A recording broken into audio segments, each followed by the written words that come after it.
বাড়ি ভাঙচুর ও লুটপাট ঘটনার বিচার চেয়ে সোমবার দুপুরে জাতীয় প্রেস ক্লাবের সামনে মানববন্ধন করে দক্ষিণ কেরানীগঞ্জের তেঘরিয়ার বেয়ারা গ্রামের ইব্রাহিম কার্দি ও তার পরিবার। ভুক্তভোগীর দাবি, গেল ৫ আগস্ট দুর্বৃত্তরা তার বাড়ি ভাঙচুর ও লুটপাট করে ২০ ভরি স্বর্ণালংকার, নগদ ১০ লাখ টাকা ও ঘরের আসবাবপত্র সহ প্রয়োজনীয় কাগজপত্র লুট করে নিয়ে যায়। এ সময় ভুক্তভোগী ও তার পরিবার অন্তর্বর্তীকালীন সরকার ও ছাত্র জনতার কাছে নিরাপত্তা ও ন্যায় বিচারের দাবি জানান। আমার ছেলের বাইক, আমার দামি গহনা, স্বর্ণ, আমার ২০ ভরি স্বর্ণ, ১০ লক্ষ টাকা নগদ করেছিল। আর আসবাবপত্র যা ট্রাকে আসছে সব তারা ট্রাক ভরে নিয়ে গেছে। কিন্তু আমি এখন কিভাবে বিচার পাবো? কোথায় গেলে বিচার পাবো? আমি নিরাপত্তাহীনতায় ভুগছি। আমি আজকে এই ৫ তারিখ থেকে আমি বাড়ি হারা, ঘর হারা, আমার ছেলেটার পড়াশোনা নষ্ট হচ্ছে।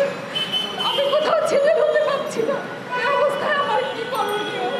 আমার ওই জায়গা দখল করে গাছের জাংলা দিয়ে আরও পুনরায় দখল করে, ছাড়ে তো নাই। এই নিয়ে তাদের সাথে আমার ব্যক্তি রেষারেষি।